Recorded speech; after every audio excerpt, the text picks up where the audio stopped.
A strange spiralling white light was spotted in the early morning sky over Sydney, with even sceptical witnesses wondering if it was a UFO. They were last seen on the beach with a tall man, and that's the best description police have ever had of him. More than 17 years after Harold Holt disappeared into raging surf at Cheviot Beach, his widow has finally revealed his last romantic words. Shocking, terrifying, mesmerising. That's the way a number of Australians have described their alleged encounter with the Yowie. It's time for the Weird Crap in Australia podcast.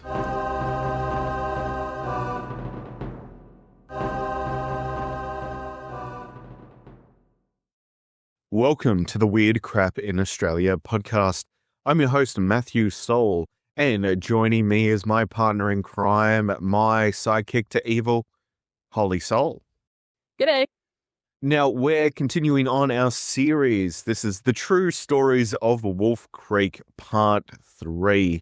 In this episode, we are going to be talking about the infamous Snowtown murders, or as people more commonly know them, as the Bodies in the Barrel murders.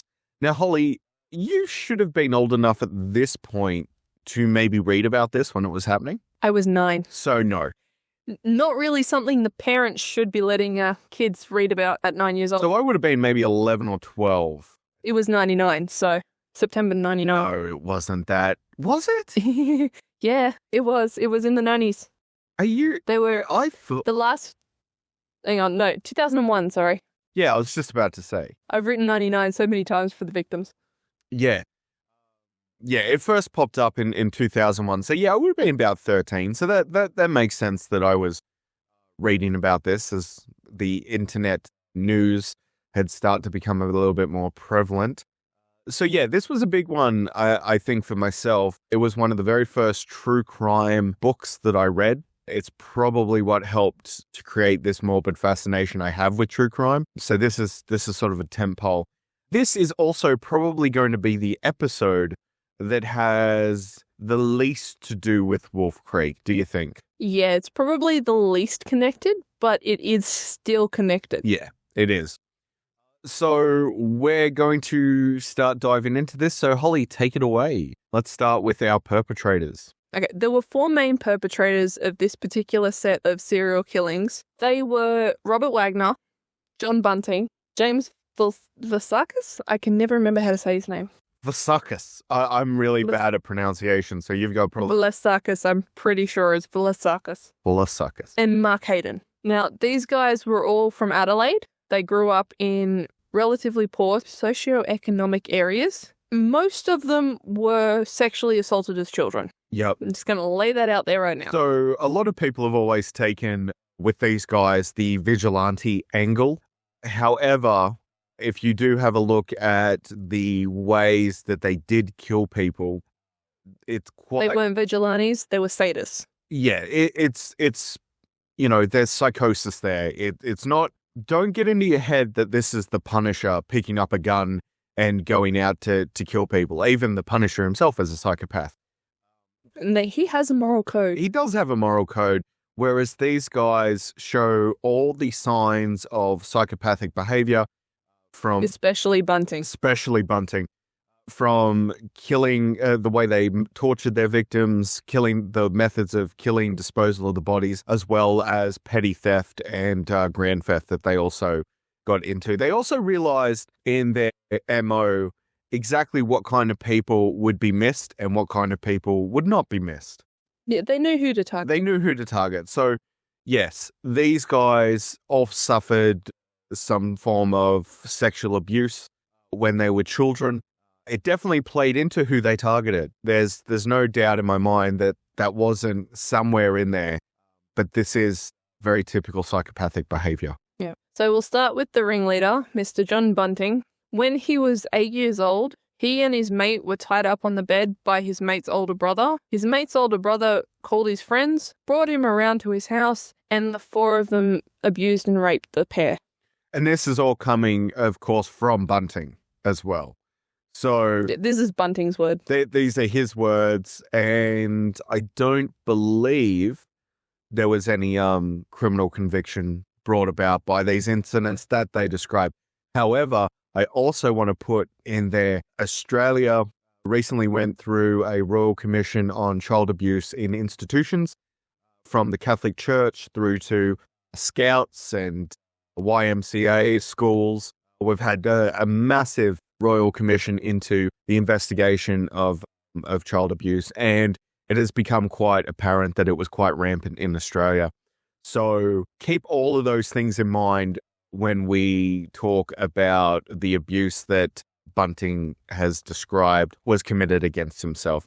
There's a lot of probable circumstantial evidence just based around the era. It's quite probable that he was. However, this is also a psychopath trying to justify their actions.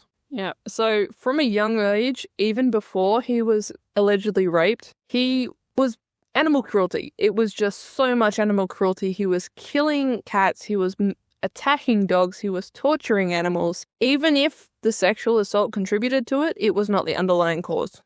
Yeah, and when we talk about the psychopathic triad test, it's called the McDonald triad. McDonald suggested that there were basically three things that would, lead to, psychopathy and homicidal tendencies. One of those things, of course, is torturing and killing animals. The other is bedwetting, and then you've got arson. But again, this is the problem, though. And I know people don't want to acknowledge this and that they prefer not to acknowledge this, but no matter where you live, there are always going to be lower socioeconomic regions, people who are poor. And the reality is that people who are poor can be bored, stupid idiots who are unnecessarily cruel to animals.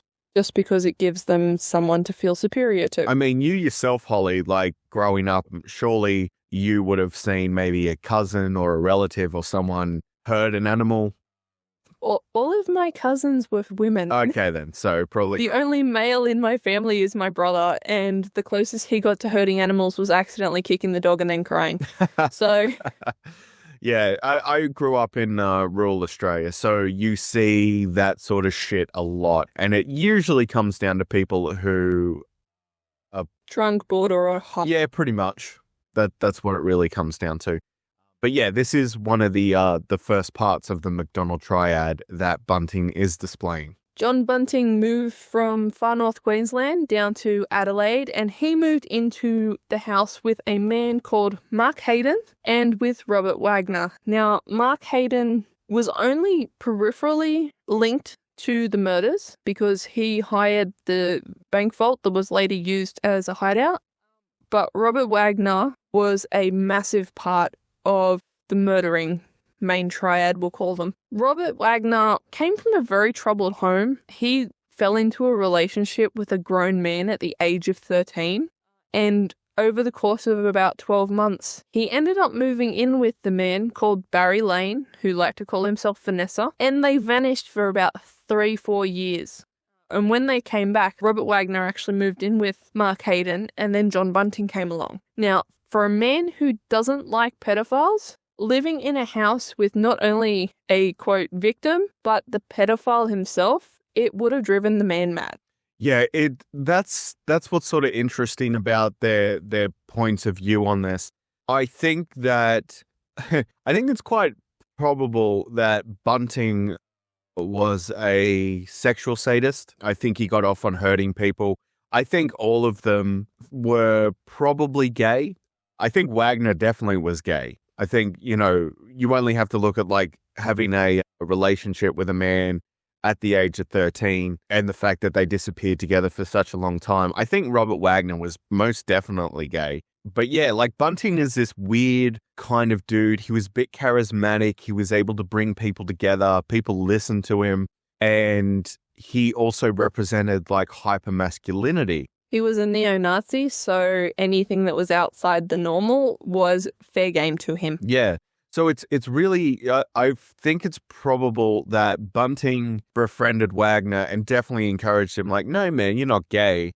You were molested, which he was. Like, to be in a sexual relationship at the age of 13 is a crime, and it definitely shouldn't be tolerated. And, Wagner was a victim in that respect. By all accounts... Sorry, you go. Yeah. I was just going to say that, Wagner was definitely, he was taken advantage of by someone who was older, but I would say, is it fair to say that Wagner was probably gay? Yeah, it probably is fair to say. John Bunting really liked Robert Wagner, and even though he liked to call Barry/Vanessa a faggot all the time, he absolutely refused to say that to Robert. So he absolutely loved Robert, but absolutely fucking hated Barry. Maybe/Vanessa. Maybe, of course, like, we hate that in which we want to, what's the term? There's some line, but it's like, yeah, we hate that in which we want to be, or something. We hate that which we adore? Something like that. I think Bunting, for someone who hated gay people, surrounded himself with a lot of gay people and transgendered people. You know what I mean? Like, Bunting, he portrays himself to be the man's man, but, at the end of the day, he seemed to surround himself in those circles. I consider it to be along the same lines as the Native Americans and slaves. Sorry, the African American slaves and their slave owners, or the Aboriginal Australians and their, quote, masters. They're not human, but I'll still fuck them. Yeah, I get that impression with Bunting. I think he had his own homosexual issues that were tied up in his own molestation when he was 8. I'm not saying that the molestation made him gay, but it was, if it happened, again, Bunting is a notorious psychopathic liar. You have no fucking idea what the truth is. But see, what I'm trying to do is make sure that people are understanding. I'm not saying that people who are molested by the same sex turn gay. I want to make that clear. It is a factor independent of early life experience, is what we're saying here. Yes, we're saying that the way he was treated as a child got wrapped up into, his own sexuality.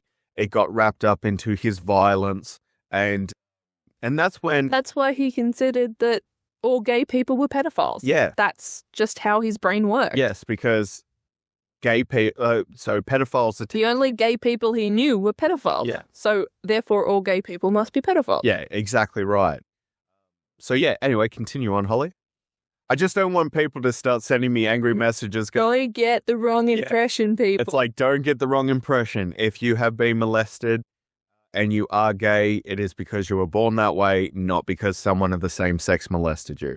Just want to make that perfectly clear. Factor independent of early life experience. Just keep that in mind. Yes. The last member of the gang was James Valakis. Now, he lived with John Bunting, James's mother, also called Jamie, the boy, not the mother, and both his stepbrother and his half-brother. So they all lived in this one big house, and John Bunting was actually in a relationship with his mother. So, he was Jamie's stepfather. Yeah, so Velasquez is a really sad case here.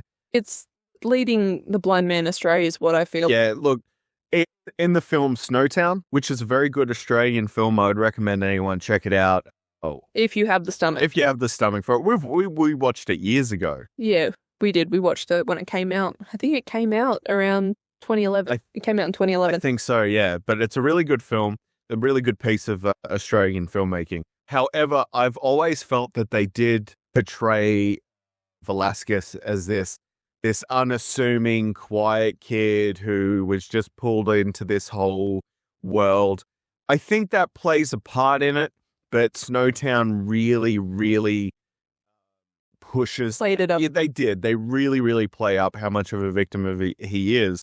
I think Velasquez was talked into it. I definitely think that Bunting had this amazing charisma with these 4 men, and he was able to push Velasquez down the road he wanted to go.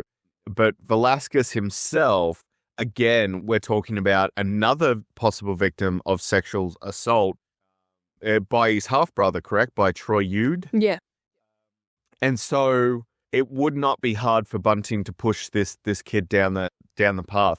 Yeah, he uses the cult mentality, which is using bad experience to build on the guilt and the hominess of the cult and drag them away from the family.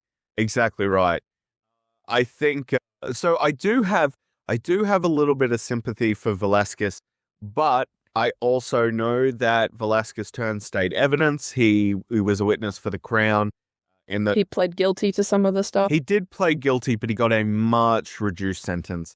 So, when these sort of criminal investigations happen, they usually look for someone who was associated, but was not associated to the extent of the other murderers. So it's like, we'll offer this guy a better deal so that we can flip the other guys and get them in prison for longer. So how much Velasquez is guilty or innocent depends on how you feel about him personally. I find that Velasquez is very, very, very good at playing the victim. I've read the transcripts of some of his interviews, and he is pretty good at playing the victim. There were a couple of other periphery people who weren't charged with murder for one reason or another, which we'll go into. They include Frederick Brooks. Barry Lane did actually help them at one point. Mark's wife, Elizabeth, and another Elizabeth, I can't remember her last name. She was Jamie's mother. She also helped them at a point as well. So there were a lot of periphery people that weren't charged but were known to have helped or assisted in some way. But those were the four main ones that participated in 11 out of 12 murders in pretty much every case. Yeah, assisted in some way. I don't know if they were necessarily... Well, it's like dealing with a body, impersonating the person to claim Centrelink benefits, that kind of thing. It's not specifically, I had a knife and I killed him. Yeah, it's petty crime. It doesn't surprise me, especially when you're talking about people in...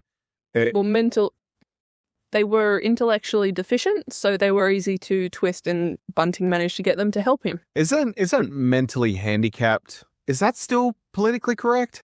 Intellectually disabled is the term that I kept coming across, so I'm going to assume that's the one that we're meant to. Maybe that's the new one. So, yeah, and this all plays again into how good Bunting was. So if he would turn around and say, hey, buddy, I'll give you $50 if you go in and say that you're this person and bring $400 out of Centrelink.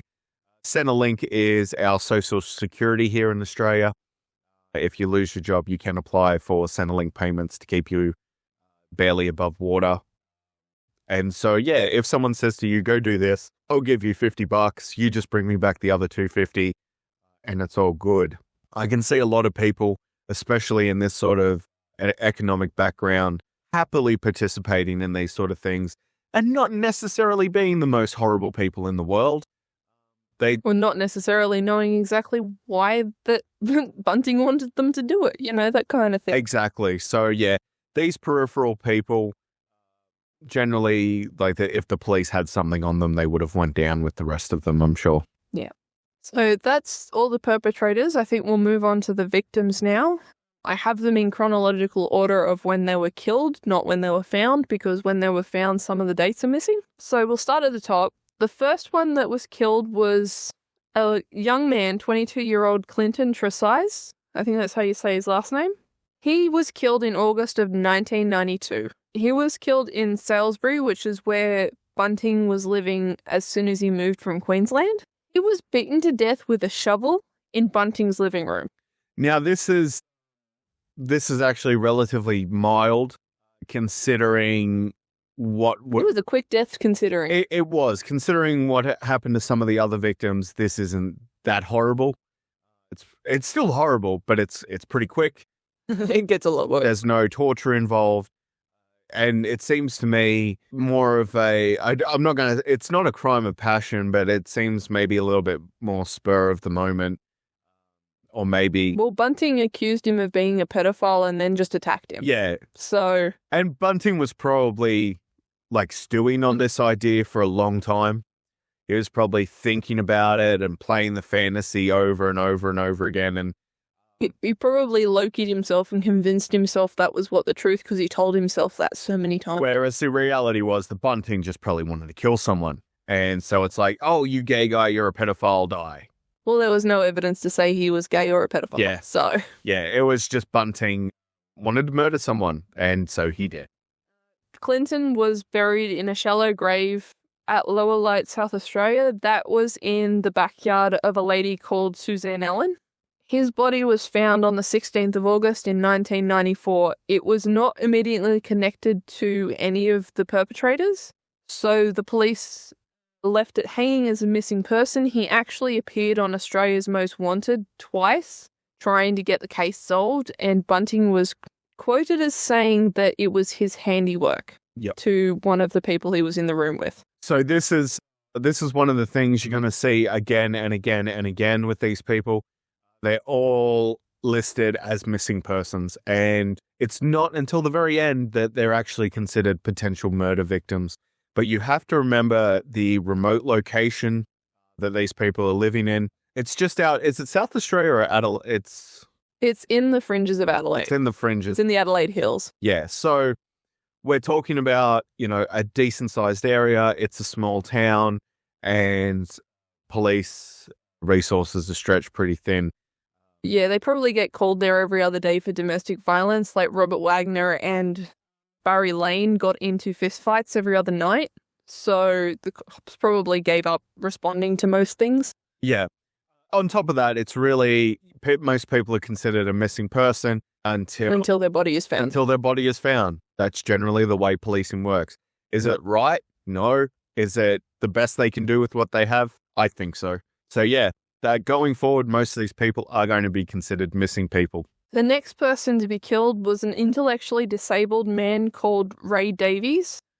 He lived in a caravan in the back of Suzanne Allen's backyard. So he lived there quite in peace for a couple of years until Suzanne accused him of making sexual advances to her grandsons. Yeah, and this actually sort of does fall in line with this guy. Yes, he was mentally handicapped. He was caught performing a sex act on a dog. I don't need to know any more than that. They caught him doing a lot of stuff. Like Holly just mentioned, he was caught doing a sex act with a dog. He had been caught publicly masturbating. He was always doing that sort of shit. I give him definitely less of the benefit of the doubt on this one. And it's quite probable that he did try and molest people as well. This dude was pretty sexually fucked up. Yeah. They didn't know what happened to him. He vanished just out of the blue in December 1995. However, later on, it was noted that Bunting and Wagner were seen cleaning, painting, and selling the caravan. They also went on to claim his welfare payments.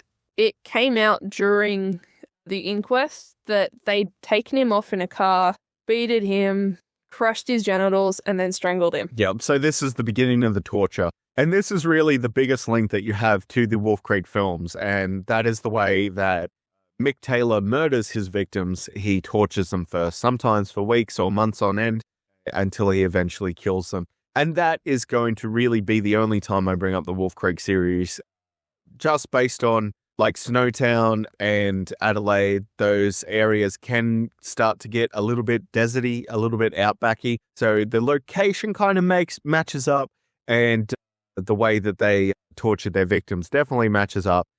But that is probably the last time I'll talk about the links with Wolf Creek. But Ray Davies' body was... Oh, sorry, you want to... I was just going to say, but this is the beginning of the MO. They torture their victims first.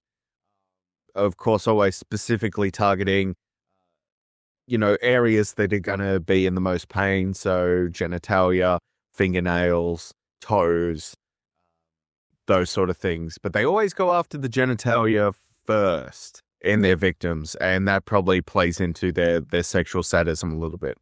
Ray Davies' body was found in the back of John Bunting's backyard after the police went back when they found the bodies at Snowtown. So it took roughly 4 years for his body to be found. The next victim was Suzanne Allen. Now, she is actually the only victim that John Bunting had nothing to do with. So what happened was they broke into her house one night because she'd been pissing John off, and they just killed her. They told everyone that she had a heart attack, but they killed her and then cut her up into so many pieces, it took 11 plastic bags to store her. Now, it was, Susan Allen, wasn't it? Yeah. Now, yeah, she is one of those, she's one of the first murders there that don't fit into the profile because of those reasons. It was a murder of convenience. It's quite possible she also knew what they were up to. especially with the first murder, and it could have just been a murder of convenience as well. So all of those things play into it. But yeah, she's the only outlier, isn't she? Moderately, yeah. She is the only outlier. She's not the only female that was killed, but she is the only female that was not killed by bunting. She's the only person who wasn't killed by bunting. They actually started claiming her welfare payments as well. So it's not like it wasn't something that did fit in their modus operandi. It just wasn't completely fitting. Yeah. And this is what you could do back in the day. Like Centrelink would give payments out in cash. You go to the office, you get your cash payment. It was a lot easier to do than it is now. Everything's done electronically. They're even looking at introducing specialized credit cards to give to people. Cards, I think they're calling them. So this is a very 1990s crime. You really couldn't get away with doing this anymore. No, they use facial recognition on your driver's license now, so there's absolutely no way you could get away with it. The next victim was Michael Gardner, who was 19. He also liked to be called Michelle. I bet you can guess why. He was murdered in August 1997. He moved in with Bunting for a short while, and that's how he ended up on his radar. Barry Lane also knew about him being absolutely openly and flamboyantly gay, so that's why Bunting went after him. Yep. Yeah. After they'd killed him, Bunting's friend Frederick Brooks impersonated Gardner to pretend he was still alive. He called people up, he sent them messages saying, "Look, I'm fine. I'm leaving town. I won't be back, so don't worry about me." Now, his body was found in the Snowtown bank vaults. He was in the same barrel as the next victim. However, they had to cut his feet off so they'd fit. So I don't think they found the feet. This is, yeah. You laughed at that. That's horrifying. Yeah, that's a horrible laugh. So with and this is where the Snowtown murders gets its names from, the name from, or body in the barrels. The perpetrators didn't live in Snowtown, but they just only one person was killed in Snowtown as well. Exactly. But what was found at Snowtown was an old bank vault.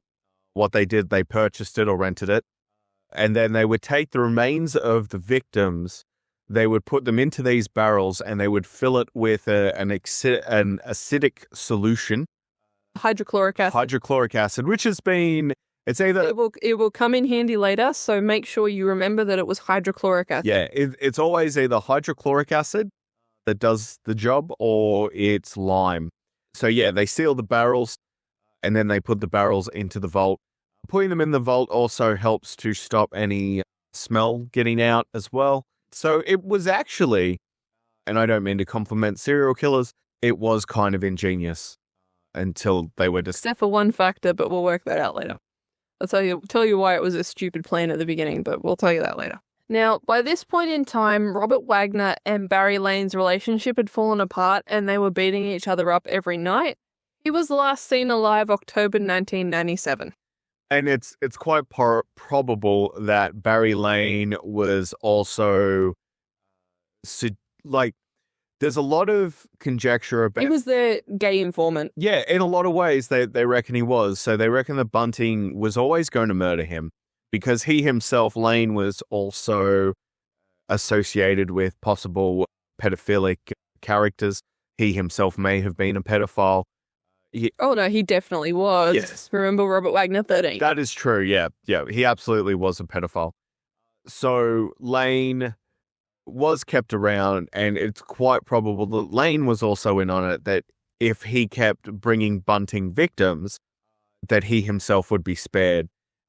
And unfortunately... I reckon he ran out. Yeah, unfortunately for Lane, he wasn't able to stave Bunting off.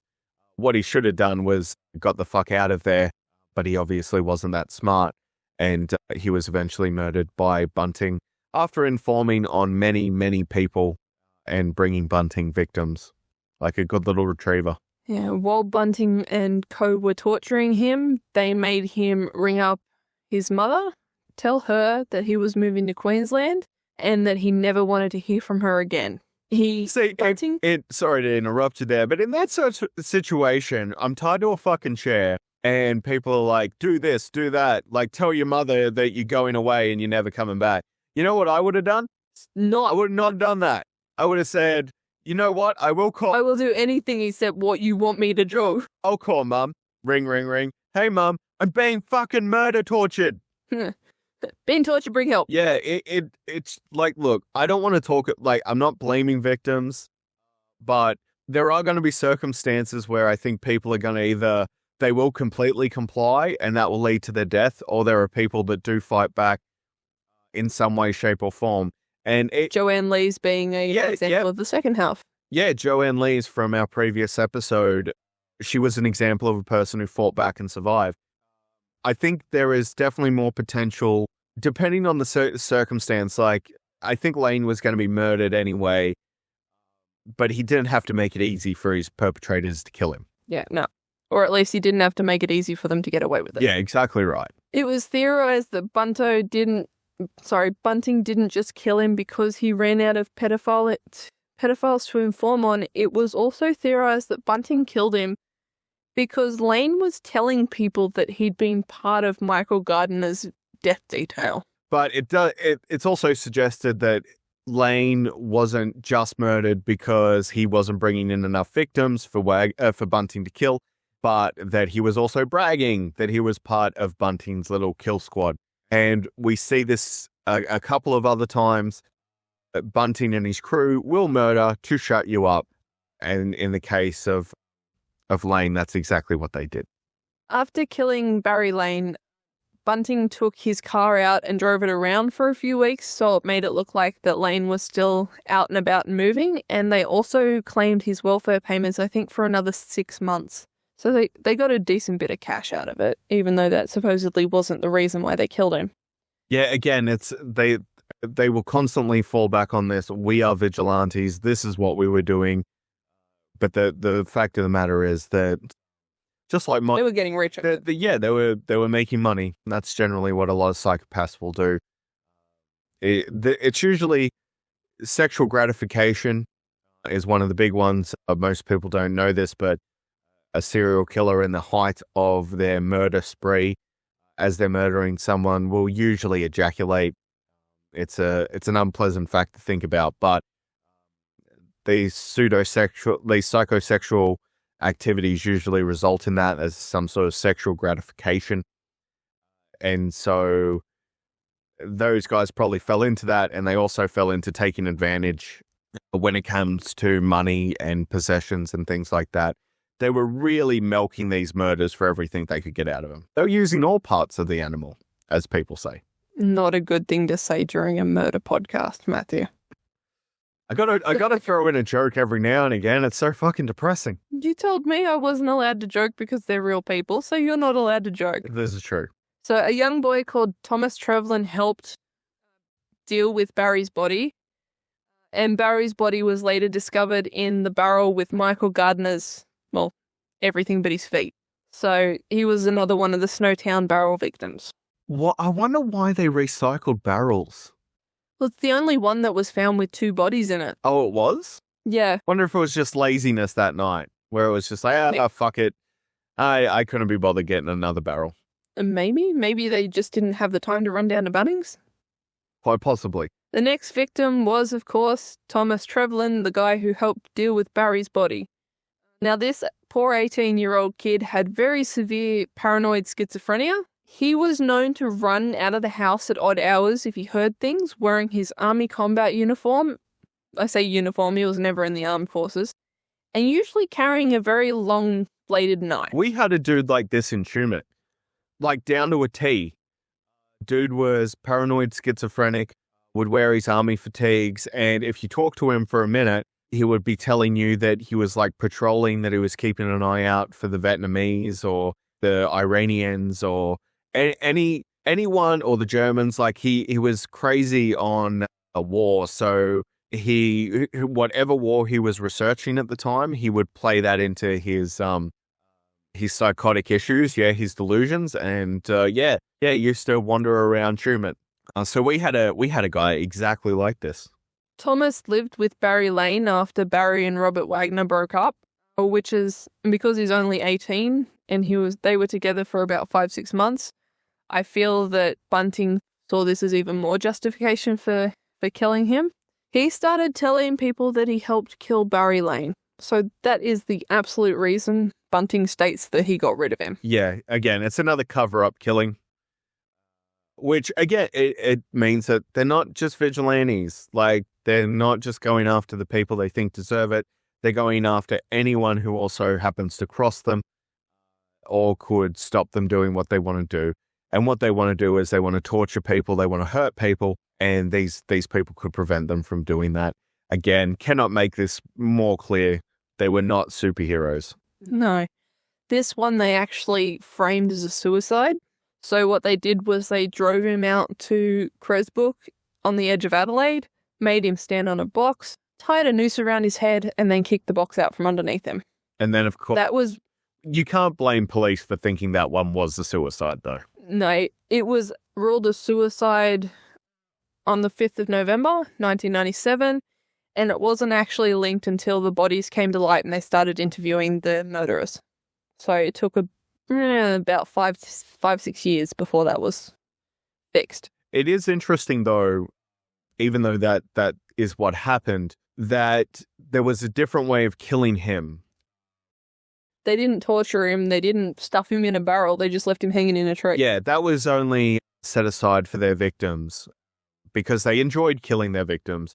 I don't think they enjoyed killing him. I think that was done as convenience and necessity rather than want. And they did it as quickly as possible. So it goes to show you just how little they cared for their victims. How as soon as they labeled someone a pedophile, that was it. You were not a human anymore. And it's really weird that they did that because psychopaths generally really don't give a fuck about people in any way, shape or form. The victims are irrelevant. The age, the demographic, the skin color, it's really irrelevant to a psychopath. They just like to murder.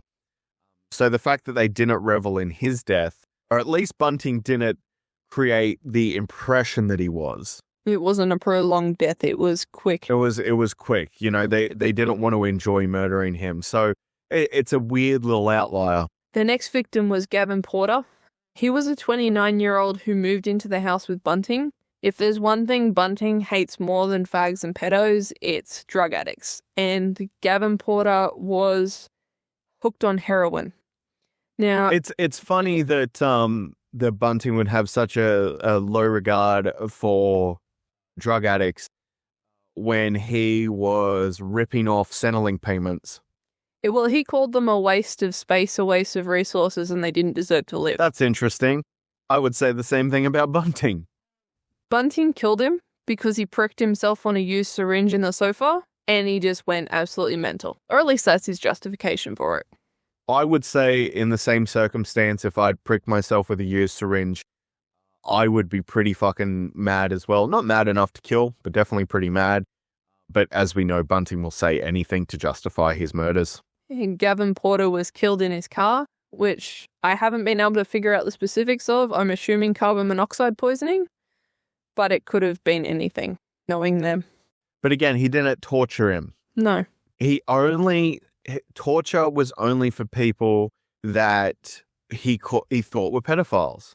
Yeah. You know, so. Or would just go. Yeah, which means that, you know, like I think there were two motives there. Either he was molested or he was gay himself and was trying to kill the thing inside him that he hated the most. You know, I definitely think that those are Bunting's motives. Gavin Porter was one of the bodies in the barrels. And next we move on to someone you name drop a little bit earlier, Troy Yord. Now he was Jamie Vlasakis' 21-year-old half-brother. And Yord ended up actually molesting Jamie to the point where Jamie was self-medicating with drugs and alcohol to get away from it. Yep. So again, this is what Jamie said about it. I often feel like with these guys, you have to take everything they say with a grain of salt. However, it would make sense if if Jamie was being molested by Yord, that he would want some revenge. And for Bunting, who would easily be able to identify a victim, him himself being a victim, it was Bunting's it was his ability to bring Jamie into the fold. Jamie respected Bunting. Jamie loved Bunting like a father. And Bunting, I think, had some affection for Jamie as well. Yeah, I think it was a point where he used it in the beginning to bring Jamie in, and then Jamie eventually used it as a justification for killing his tormentor. Yeah, because Jamie was not just involved, like, with these murders, with anyone that's been identified as a pedophile or a molester, they're going to be subjected to torture. I think when it came to Yode, like, his fingernails were torn off, he was beaten, his teeth were pulled. Cigarettes to the face. Yeah, I think he got... This is pretty horrifying. He suffered. But he was the one that had the thing, I believe it was rammed up his urethra. No, that wasn't him. That wasn't him. They hadn't got to that point yet. But yeah, Yode was tortured. So I don't think Jamie enjoyed the torture, but I think he was quite happy that his abuser was gone. And that was how Bunting brought him into the fold. Yeah. In August 1998, they specifically dragged him from his bed, started beating the shit out of him, and then tortured him. So it was definitely one of those opportunity, we're going to take it out on you things. Oh, and of course, Troy was one of the bodies in the barrel, one of the 8. The next victim was Frederick Brooke, who assisted in Michael Gardner's murder simply by impersonating him and receiving his welfare checks. But again, he was telling people what he was doing, and he was very intellectually disabled, so he had to go. Yep. Again, where it's just clearing the decks. And I assume he wasn't tortured? No, he was Mark Hayden's nephew, so he wasn't allowed to be tortured. Yep. So yeah, we continue to see these clearing of the decks. Yeah. And again, he was a body in a barrel. I think he was the last body in the barrel, so he was the last one. From there, we moved into a 29-year-old, another intellectually disabled man, Gary O'Dwyer. Now, he was targeted simply for welfare fraud because he wasn't known to the guys. They didn't know anything about him. They just decided that they were going to kill him to take his stuff, and they electrocuted his junk. Yeah, see, and this is where it gets a bit weird again. Like, they don't seem to be able to keep their motivation straight as to what they're doing. I think at the point of his murder, one, they wanted the cash, so that was the justification for going after him. But it's also a display of Bunting's psychopathy, his sexual sadism. To torture this guy for no reason, it's not like it would have given them more money to torture him. Yeah, exactly. That's why I think a lot of people give Bunting and Wagner way too much credit. Bunting wanted to hurt this guy and get off on hurting him, and that's what he did. That's why, like, people who hold Bunting up as like, oh, he was a pedophile killer. He wasn't a pedophile killer. He was a psychopath. He was just a killer. He was just a killer, just like anyone else. Just like Ted Bundy, just like John Wayne Gacy, this dude was definitely within their league, for sure. The second to last murder was the only female that Bunting actually killed, which was Mark Hayden's wife, Elizabeth. Her death actually led the police towards Snowtown simply because of the fact that instead of Mark being the one to say she was missing, it was her brother. And the cops thought that was really fucking strange. Yep. And that was at that point, that's when surveillance started. That's when they actually started doing a proper investigation. Yeah, they bugged Mark's phone, and that's how they found out that something wasn't right with these guys. And that's usually how it starts. It's just that one little slip up. Like, while these guys are murdering victims that are not going to be missed, they're doing it out, they're being murdered in such a way that their bodies aren't being found. They're leaving voicemails for family members. Their Centrelink payments are continuously being drawn. It's quite a smart way of doing it. Like, it's a good way of killing your victims and staying below the police radar. It's an illusionary proof of life. Exactly. Basically. However, when someone dies or disappears mysteriously and there is a support network around them, police will investigate that support network. In most cases, if a husband or a wife is found dead in their home, their significant other, their partner, will be investigated first. That's the first person you investigate. You clear them, and then you start moving down the list. Because as far as people think, I know this, our American listeners may think this way. People aren't looking to randomly murder you. Generally speaking, there's generally a reason for it. Most murders, like let's say 99.9% of murders, occur because they're a crime of passion. Husband finds his wife cheating, kills the wife and the lover, or a wife is sick of being abused and she murders the husband, or a mother is overwhelmed by her children or psychotic and she murders her children. You know, or someone's after inheritance money. That's usually the last factor. That's another one in inheritance money. Generally speaking, no one is coming to get you. No one is generally looking to murder you. Running into a serial killer there's even less of a chance of that than running into a shark. We all know from our Teeth and Scale episode how rare it is to actually be attacked by a shark. Unless you're on the Australian coastline. Yeah. So yeah, when you slip up and you murder someone close to your inner circle and there is a support network, police are going to investigate. And that's exactly what happened. And, you know, after bugging these guys, they then got permission to do surveillance. And then they're watching these assholes go in and out of this bank vault. Yep. And speaking of the bank vault, that's where the last victim was actually killed. It's the only Snowtown physical victim. This was Jamie Velakis's stepbrother, David Johnson. Jamie told him that he was looking at buying a new computer and could David drive him there to have a look at it. And David said, yeah, sure, not a problem. They drove to Snowtown, and when they actually entered the bank vault, Wagner and Bunting were waiting for them. And he just jumped on him. Now, why did he bring his stepbrother? Was his stepbrother also molesting him, or...? No, Bunting just hated him even though he wasn't a pedophile. That's what I've written down in my notes. Yeah. So, once again, Bunting, being a psychopathic piece of shit. Emotion, not cause. Yeah. He was attacked for his money. They kept him alive, got his pin off him. Two of them went down the street to try and withdraw money. It didn't work. Now, while they were gone, David actually attacked Bunting, and Bunting just straight out strangled him.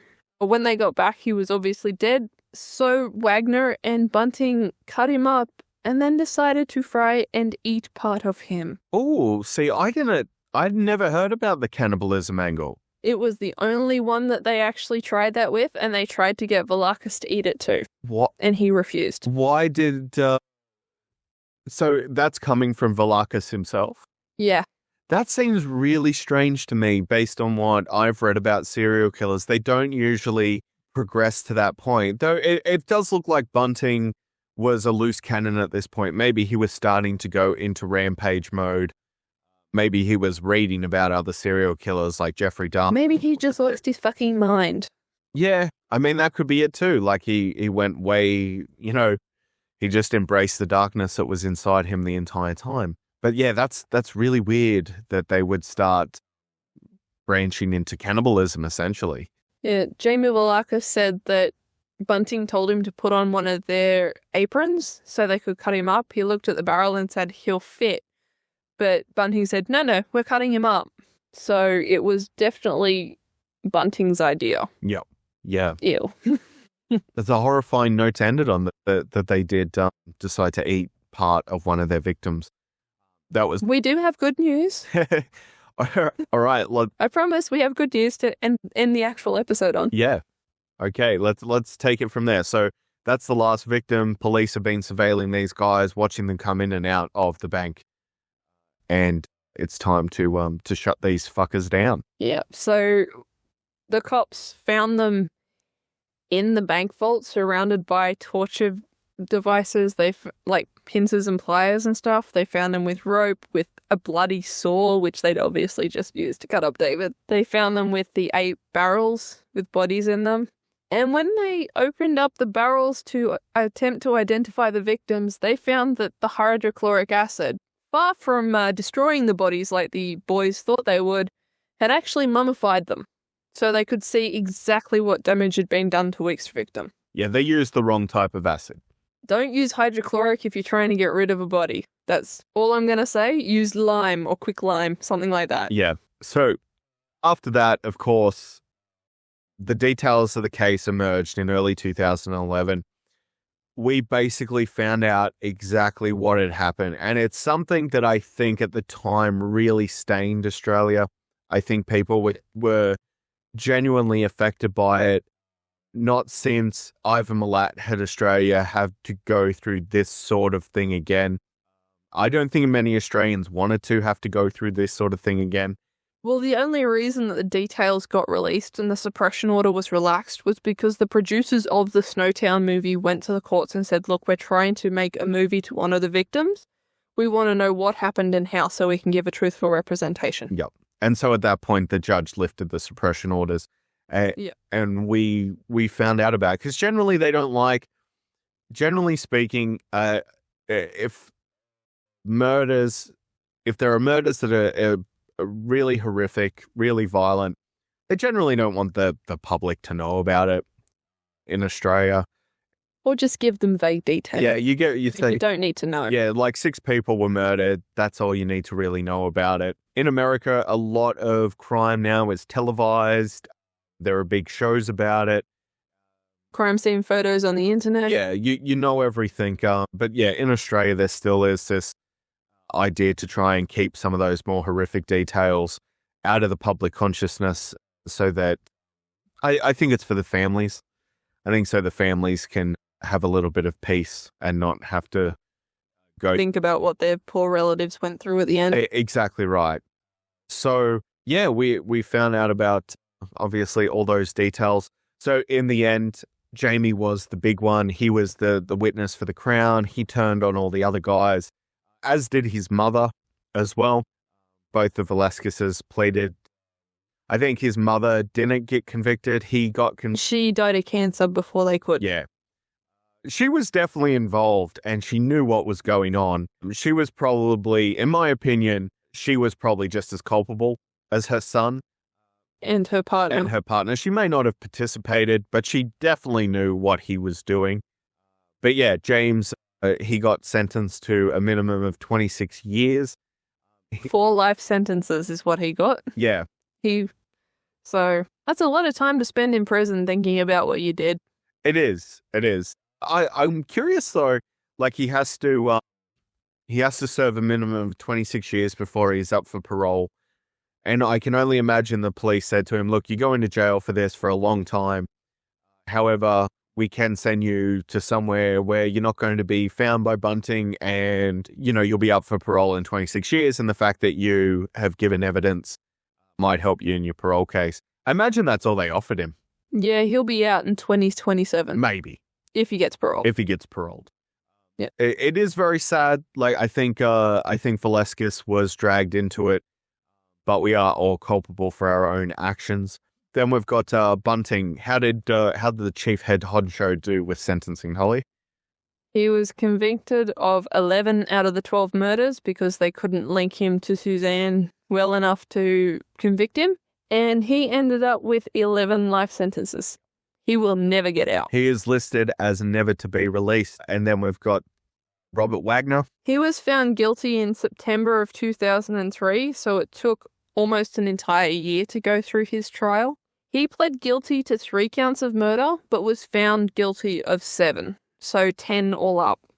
He's also on the never to be released pile. And then last but not least is Mark Hayden. He pleaded guilty to interfering with a body and moving a corpse.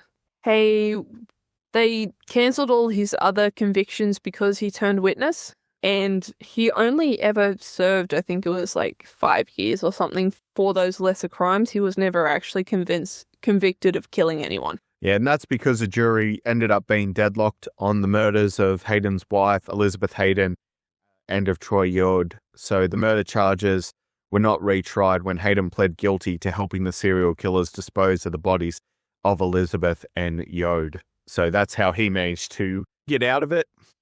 I don't know. I think Mark Hayden should probably be in prison for life with the rest of them. But, that's how justice goes sometimes, unfortunately. All up, they actually managed to do fraud, and I found out the total of how much they managed to get off Centrelink. How much? $97,200. That's not a bad get. They obviously spent it all because they didn't find it. Yeah, that's true.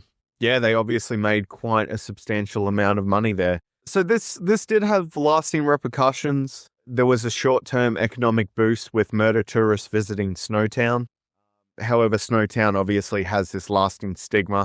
I don't know if it's as bad as it was back then. I think, like anything, people have a cultural memory that slowly disappears over time. You have like killing tours that go through there, but they're nowhere near as often as they used to. They wanted to change the town's name to Rosetown, but they never actually got around to doing it. I think there's only one shop left in Snowtown that still sells murder memorabilia. The rest of it's just moved on. Yeah, and that is generally what happened. There was a bit of a stink, however, they did put the bank up on eBay. For a time, it was put up on eBay, and after some public backlash, it was decided that they would just demolish the thing and never really think about it again. They didn't actually end up demolishing it. Someone bought it. They live in the area of the bank, and they've turned the rest of it into a B&B. Oh, well, there you go, but that doesn't sit any better with me. No, what they actually demolished was the house that Bunting lived in, because the South Australian government actually owned the house, and there's actually a retirement home on top of it now. Okay. But yeah, turning it into a bed and breakfast, They don't really advertise that that's what it used to be. Like, they don't connect it at all because they're afraid no one will want to stay there.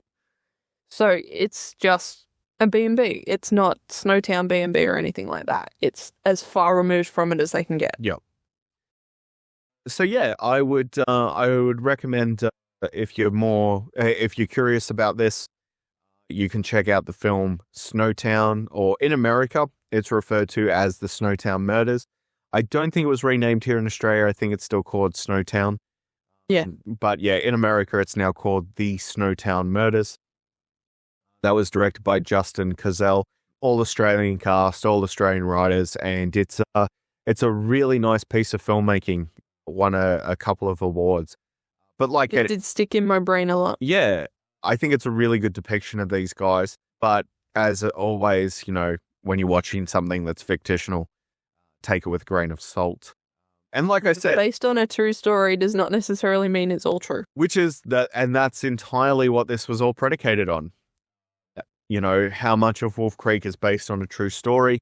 So when it comes to the killing methods of Mick Taylor, the torture, it kind of applies here a little bit, but that's really where it all sits.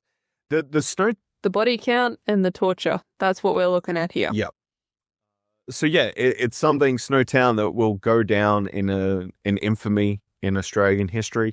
It's a very, very sad case, but they're all in prison now. So hopefully they never listen to this podcast. But even if they did, the ones who would act on it are gonna never be released, so it's fine. Yeah, well, we're good. We're absolutely fine.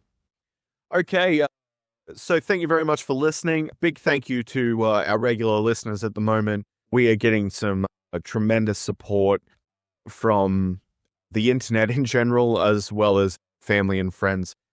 So we appreciate people joining us on a brand new podcast, only 10 episodes in, but we're seeing some amazing numbers. So if you're listening right now, from the bottom of my heart, thank you very much. This has always been something that's intrigued myself and Holly, and we thought we would get it out of our heads and put it into audio, so it's not circling around there anymore like piranhas. Just we want to try and do some shout outs as well.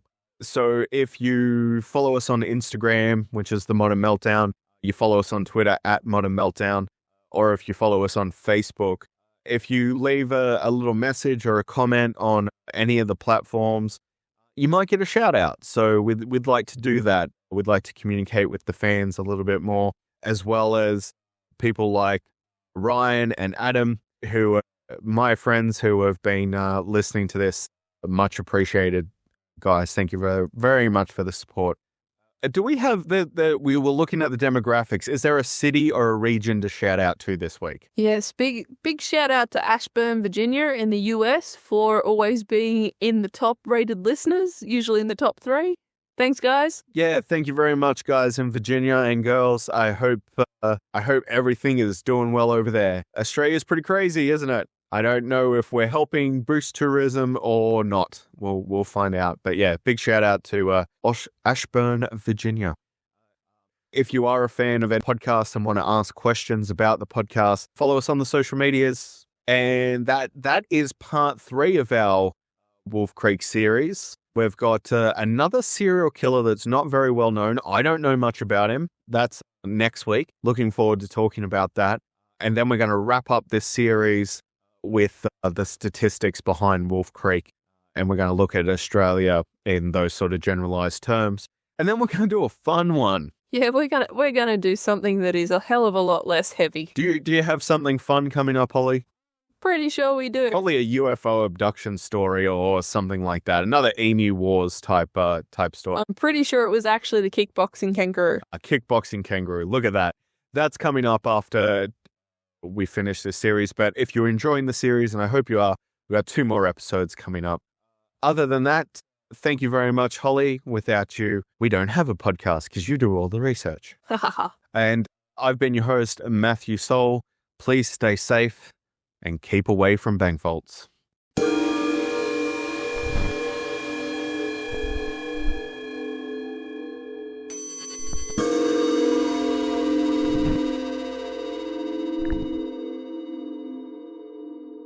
The Weird Crap in Australia podcast is produced by Holly and Matthew Soul for The Modern Meltdown. If you've enjoyed this podcast, please rate and review on your favourite podcatching app.